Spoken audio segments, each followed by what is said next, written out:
সালামু আলাইকুম। কেমন আছেন সকলে? আলহামদুলিল্লাহি রব্বিল আলামিন। আমি ভালো আছি। আল্লাহ সুবহানাহু ওয়া তাআলা সুস্থ রেখেছে। আপনাদের সকলের কি অবস্থা?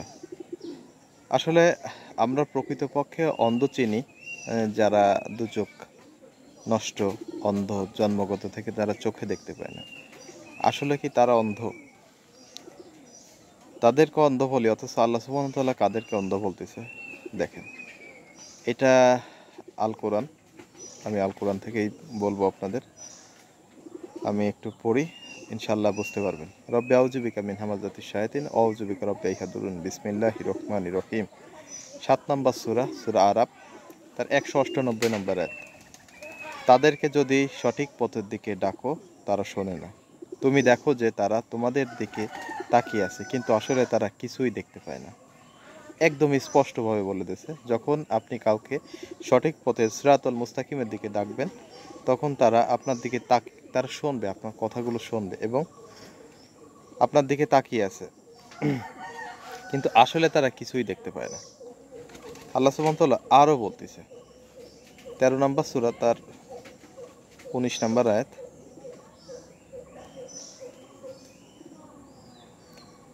আমরা অন্ধ একটু দেখি, অন্ধ আসলে জানার দরকার আছে। আরও বলতেছে, দেখেন আল্লাহ সুবহানাহু ওয়া তাআলা সূরা রাদ, তার ১৯ নম্বর আয়াত। যে ব্যক্তি জানে যে তোমার প্রতিপালকের নিকট থেকে তোমার প্রতি যা অবতীর্ণ হয়েছে তা সত্য। আবার পড়ি, জিনিসটা আরও ভালো বুঝতে পারবেন।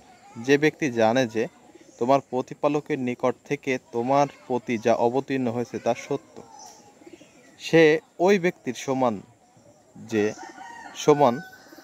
যে অন্ধ। বুদ্ধিমান লোকেরা উপদেশ গ্রহণ করে থাকে। আল্লাহ সুবহানাহু ওয়া তাআলা কাদের অন্ধ বলতেছে? এটা আরও আরও সুন্দর করে আল্লাহ সুবহানাহু ওয়া তাআলা ক্রিয়া বলতেছে। ৬ নম্বর সূরা, সূরা আনাম, ১০৪ নম্বর আয়াত।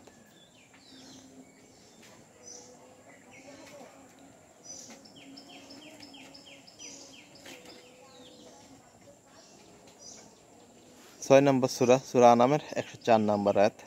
তোমাদের কাছে তোমাদের প্রতিপালকের নিকট থেকে আলো পৌঁছেছে। যে লোক দেখবে তাতে তারই নিজের কল্যাণ হবে, আর যে অন্ধ থাকবে তার অকল্যাণ তার ঘাড়েই পড়বে।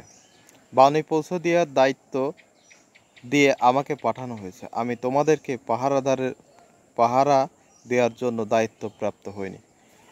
দেখেন আল্লাহ সুবহানাহু ওয়া তাআলা কি সুন্দর করে বলে দিল যে আল্লাহ সুবহানাহু ওয়া তাআলার পক্ষ থেকে যে জিনিসটা নাজিলকৃত হয়েছে, সেই জিনিসটা যারা দেখবে তারা আলো পাবে, আর যারা দেখবে না তারা অন্ধকার অকল্যাণে নিমজ্জিত থাকবে, তারাই হচ্ছে অন্ধ। তা আল কোরআন আমাদের কাছে আছে।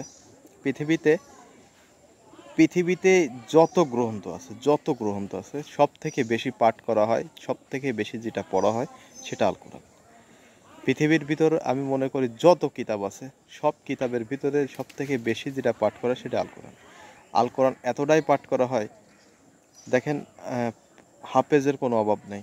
অথচ তাদেরকে যখন বলা হবে যে বাংলা অর্থ বলতে জানতে, আসলে কোরআন সম্পর্কে আল্লাহ সুবহানাহু ওয়া তাআলা কী বলেছে, তারা কিছুই জানে না।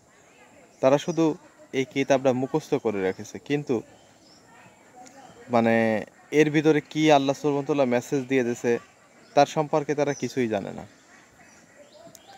তারপরে আমাদের যারা মোল্লা মৌলবি যারা আছে, তারা আসলে এই সম্পর্কে কিছুই জানে না। এদের কাছে যখন জিজ্ঞেস করা হয়, তারা ওই যে সিলেবাস অনুযায়ী যে পড়েছে সেইভাবে উত্তর দেয়। আসলে কোরআন থেকে তারা কিছুই ভালো উত্তর দিতে পারে না। আল্লাহ সুবহানাহু ওয়া তাআলা আরও বলতেছে ১৭ নম্বর সূরা বনী ইসরাইলের ৭২ নম্বর আয়াত। যে ব্যক্তি এখানে সত্য পথ দেখার ব্যাপারে অন্ধ, সে আখিরাতে হবে অন্ধ, আর সঠিক পথ থেকে অধিক বিচ্যুত হবে। তা আপনার আল্লাহ সঠিক পথ যারা এই যে দুনিয়ার কথা বলতেছে, এই দুনিয়াতে যারা সঠিক পথ দেখবে না, তারা আখিরাতে অন্ধ হয়ে উঠবে। তারপর আমরা যারা এই কোরআনকে অনুসরণ করব না, বা এই কোরআনকে সুন্দরভাবে অনুশীলন করব না, পড়ব না, দেখব না, তার আখিরাতে কিন্তু অন্ধ অবস্থায় উঠবে। এখন চিন্তা করে দেখেন, আপনি দুনিয়াতে চোখ আছে, অথচ যদি আখিরাতে আপনার চোখ না থাকে, আপনি কিছুই না দেখতে পারেন, তখন আসলে বিষয়টা কেমন হয়ে দাঁড়াবে। তা আপনাদেরকে অনুরোধ করব, অন্তত কোরআনটা বুঝে বুঝে পড়ার চেষ্টা করেন। দেখেন আল্লাহ সুবহানাহু ওয়া তাআলা আরও কী বলতেছে, 20 নম্বর সূরা, সূরা তহার 124 নম্বর আয়াত। সেখানে আল্লাহ সুবহানাহু ওয়া তাআলা বলতেছে, আর যে আমার স্মরণ থেকে মুখ ফিরিয়ে নেবে তার জীবিকা হবে সংকীর্ণ, আর তাকে আমি কিয়ামতের দিন উত্থিত করব অন্ধ অবস্থায়। তা আল্লাহর এই স্মরণ, আল্লাহর এই কিতাব, আল্লাহর এই জিকির থেকে যে মুখ ফিরে নেবে, যে পড়বে না, বুঝবে না, সেই অনুযায়ী আমল করবে না, আল্লাহ তাদেরকে অন্ধ অবস্থায় কিয়ামতের দিনকে উত্তীর্ণ করবে। তখন তারা বলবে যে আমি তো ছিলাম,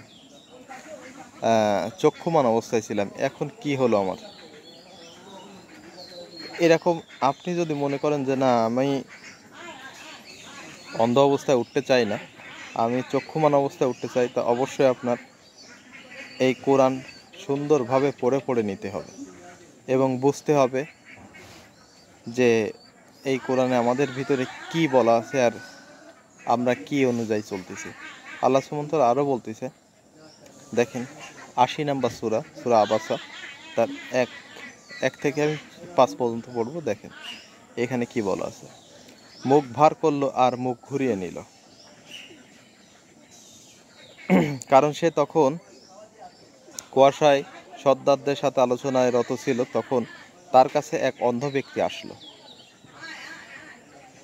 তুমি কি জানো, সে হয়তো পরিশুদ্ধ হতো কিংবা উপদেশ গ্রহণ করত, ফলে উপদেশ তার উপকারে লাগতো, পক্ষান্তরে সে পরোয়া করেনি।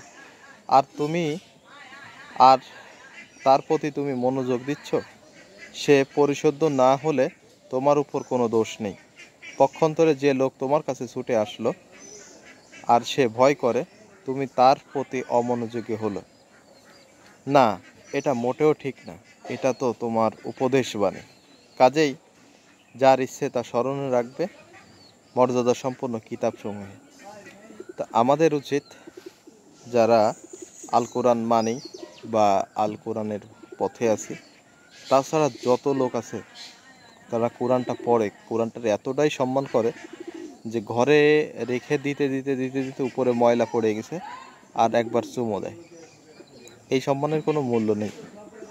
আর আপনি যদি কোরআনটা বুঝে বুঝে পড়েন, সেই অনুযায়ী আমল করেন, তাহলে নয় আল্লাহর কথা আপনি মূল্যায়ন করলেন। আল্লাহ আপনারা যে মেসেজ দিয়েছে সেই মেসেজের অ্যান্সার দিলেন। তা আপনি কোরআন পড়েন না, কোরআন বোঝেন না, কোরআন সম্পর্কে কোনো জ্ঞান নেই,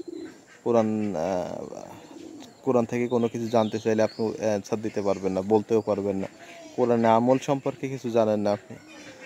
আপনার পরিচিত ইমাম সাহেব, মোল্লা, মৌলবি, যারা যে বিষয়ে আপনাদের যা বলতেছে সেটা করতেছেন, অথচ এই বিষয়টাই একটু যদি কোরআনটা খুলে দেখেন, তাহলে আপনি বুঝতে পারতেন যে আসলে এই কোরআনের ভিতরে এই কথাগুলো আছে কিনা।